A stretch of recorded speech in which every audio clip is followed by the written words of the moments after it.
Admit it, you've changed. The technology that is so heavily embedded in your life is changing you. Maybe you've noticed, and maybe you want it to stop. I just had a class and we talked about what each student's issue was with digital technology, how it's affecting them, and whether they notice a change over the years of their lives, right?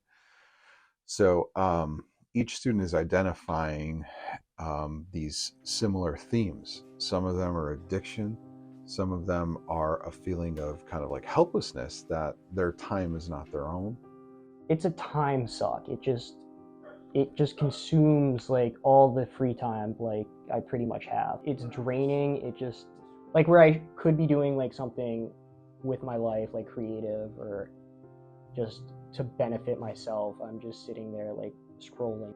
I feel like the amount of time I spend on my phone can range. It could be anywhere from like 3 hours to even 11 hours if it's like a really slow day and I just find myself going on my phone more and more. I feel like when I was younger, I used to fill boredom with hobbies. I used to draw, I used to go outside, I used to read. And now I feel like if there's any chance where I'm not doing anything, I just find myself scrolling without even realizing it. You're addicted, but it's not your fault. You've been conditioned to constantly check your notifications and scroll on social media.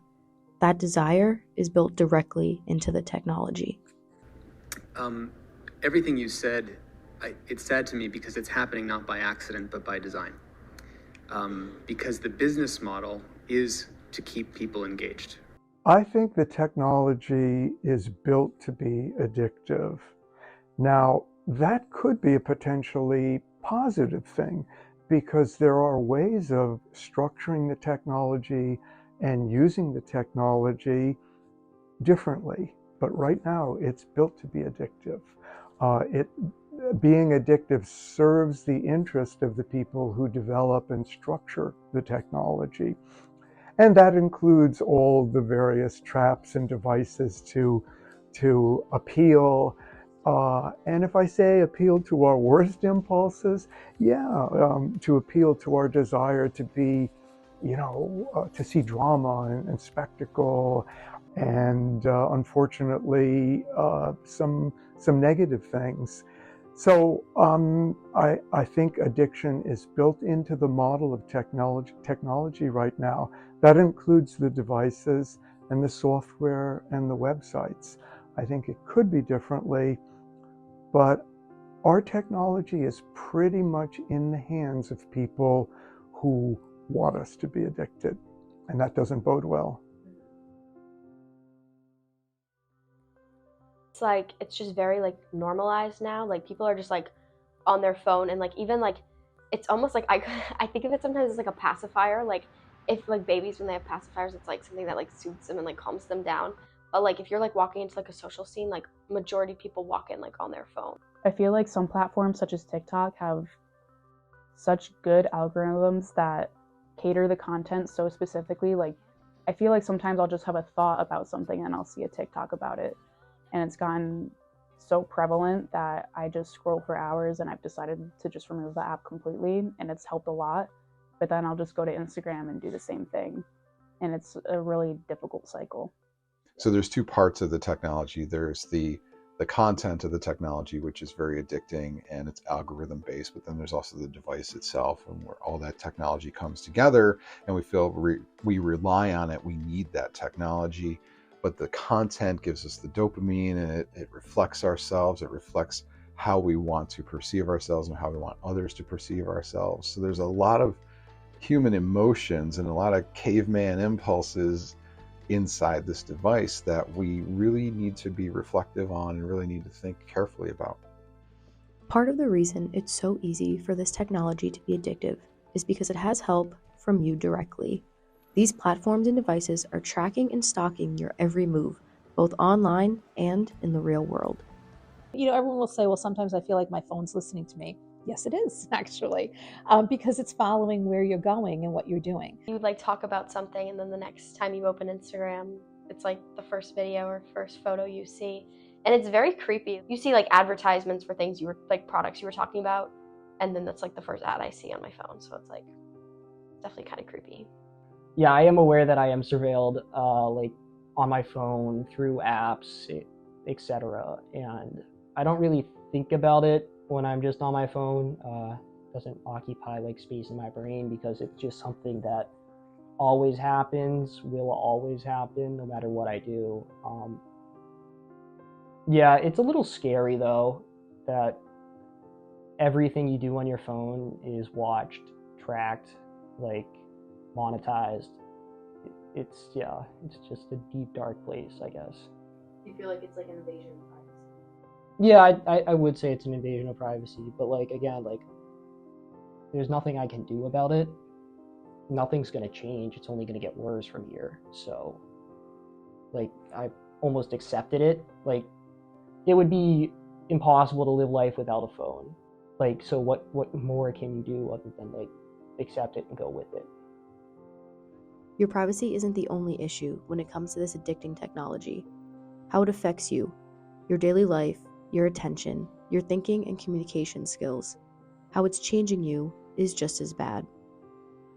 I think the problems that we see with the effects of digital technology, particularly on students and well, not only on students, but how things happen when they go on to their careers, they're only going to get worse. They're only going to get more and more serious, especially in terms of things like ability to focus, their knowledge base. I think the media environment that people are in right now is not what I would call information rich. I have to be careful with that. There's a lot of information out there, but I mean rich in the sense of reliable and good and educational. So I think the short, dismal statement, I don't want to be completely dismal, but I think there are things to worry about that in those terms, it's only going to get worse. I would say my attention span has definitely changed because of Instagram and scrolling on TikTok, and like the shorter videos definitely makes it like you're just constantly like scrolling for the next video. I've like looked around and I've like in my classroom and I'll be like the only person not on my computer in the entire class of like 20, 30 people. And I'm like, it's just depressing. Like I feel bad for the teachers because no one's paying attention.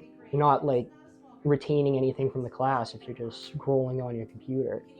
And B, like why even go to class if you're just sitting on your computer, not doing like the work? And it also it like hinders discussion in class as well. Like the teacher will ask a question and it'll just be dead silent. And like I try to speak up, but like there's only so much like you can do if you're the only person in class participating. I like the classes that I don't use my computer in more than the classes I do. I feel like you can kind of like actually have like a classroom discussion, but when people have their laptops open and like the teacher's talking, like majority of the time people aren't actually like focused on task of what you're supposed to be doing. Like even me, like I will get distracted if my computer's open and I'm supposed to be working on something else and I'll just be like on my computer. But like when we're not allowed to have them open or like they're just in our bags, like I definitely focus on the class more. I actually think this semester I've had the quietest students I've ever had. And I think part of it is because they're distracted. The cell phones have certainly increased in terms of the number of students who I see looking down at them, just not invested in being in conversation with each other, which I think is kind of disappointing. We've been conditioned to be glued to our phones instead of engaged in real human connections and conversations. We've been conditioned to be consumers of digital content that is fed directly to us by artificial intelligence. AI is a catalyst in the development of digital technologies and its negative effects on us. It seeks to understand us and control us, making our digital and media landscapes all the more dangerous. When you analyze the analog world and turn it into quantifiable information in numbers, and you become part of that number set. So now AI can take a very limited set of parameters on you and know a lot more about you because you fit into that data set. It can kind of fill in the gaps. So I would say that these tools, our cell phones, are built in a way so that it's a concierge service. We ask what we want from it and it provides, which is not what real life is all about. I think one of the ironies about the contemporary media environment is that it kind of masquerades and presents itself as something that's going to serve our interests, that's going to make a better me out of me. And I think when you get right down to the way the media environment operates, it doesn't do that. It restricts our freedom, and it may substitute a sense of who I am, their version of who I am, rather than really allowing me to develop a version of who I am and who I want to be. Some things that really bother me about AI and social media is things like the Snapchat AI or just any AI that is made for you to have a conversation with as if it was a real person. Because some people, like whether they use it as a joke or not, they're just having long conversations with this system that's not human, doesn't have emotions. They're feeding them like generated conversations just to continue to collect data and then further cater the content. I would say that like I try and like fight against it, if that makes sense. So like if I'm on Instagram and I like am swiping through stories and I see an ad, I learned from the video that the longer your eyes like stay on the ad, then they like realize you like the ad. So I just scroll past them. Like I don't look at ads like on Instagram, or I try not to at least. And then like I think it was like also it was like YouTube. It was like if you ever like see a video and you're like trending or like your for like page, yeah, like I don't click on that. Like I search for the video I want to watch. So I guess the first thing is recognizing it, recognizing that it's there, right? Recognizing that there are times when we absolutely need these tools because they are work tools as well. The difference is that when you're looking at teens, they're not looking at it as a work tool. It's an engagement fun tool. As you move into the college years, it starts to separate. You have that fun piece, but it's also a work piece. If you're communication students, you know that. It's specifically, your life is evolved and invested within the apps that are needed for work, the way in which people are communicating, emails, you name it. As much as people say, no one uses the emails, well, once you get to a certain point, yes, you're using them. So knowing that's the first thing. The second thing is, once you recognize how much you're using these tools, it's finding balance. So turn off the notifications. Stop the things that are attracting you most to it. Maybe take a few days off from it. Like figure out, like, can you live without your Snapchat for a day or two? Or start with an hour, and build your way up. I think we all have different levels of what that is. I think that spending time doing what you actually enjoy is a great reset. I enjoy taking photos. It like actually like brings me joy. It's not like fake serotonin that's just like 30-second clips of something stupid that makes you laugh and then you forget it 2 minutes later. It's something that like it's lasting, something to prove, like something you could show. So like, yeah, like get a hobby, not like to sound like that, but like having a hobby, something you can fall back on and like when you're like, I don't know, not feeling the best. Yeah, I think that is hugely beneficial. Deleting the apps help like a lot. Like when I like delete TikTok like off my phone, like I don't go on it. Like I can like just not go on it for like a really long time if I just delete it from my phone. And so like, or like making it like difficult to like pick up, like if you put like the screen time things on it. I've been journaling recently, so like I love journaling. It's so fun. And like it's like kind of like nice to like, well, this is actually something I recently did. I used to like go on like my phone before bed and I would basically like fall asleep on my phone. But then I got a journal and I like, instead of doing that, like I put my phone like on the charger and then I leave it there. And then I like journal, I turn on lights and I journal like before I fall asleep and then I go to bed. Like I don't check my phone in between the journaling and the falling asleep. And that was something that I did that's very nice.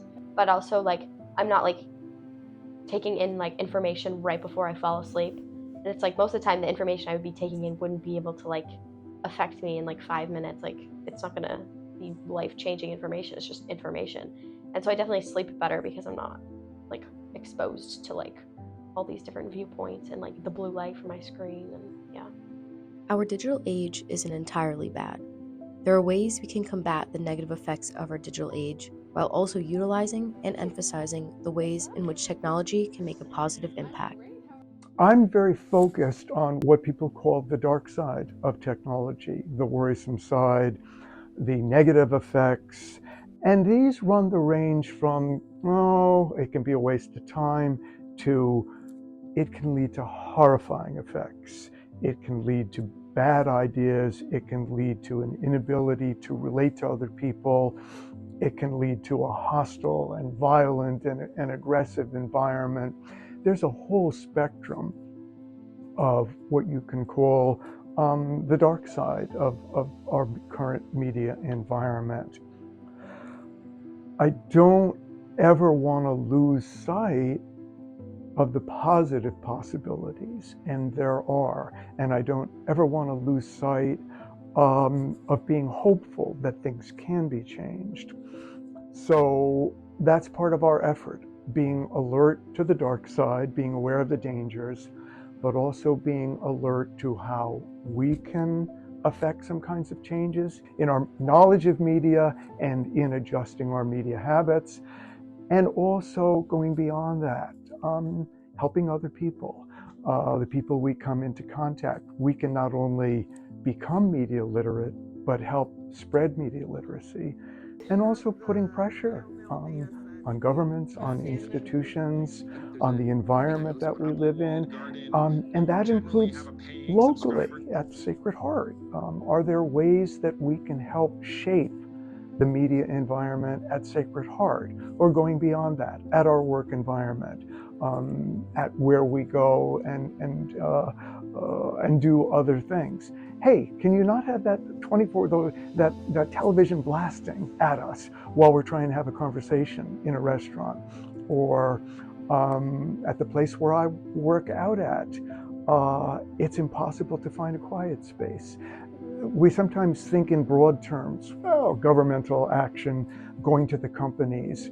There are more local ways that we can act, maybe to reshape the media environment that we live in. And back to the point that I started out with, there's a dark side, but there's a bright side too. Let's try to minimize the dark side. Let's try to make our media environment a bright part of our life. All hope is not lost. There are steps you can take to regain control over your mind and time. It won't be easy, and you have to be ready for that challenge. But I can promise you, it will be worth it. Are you ready for change?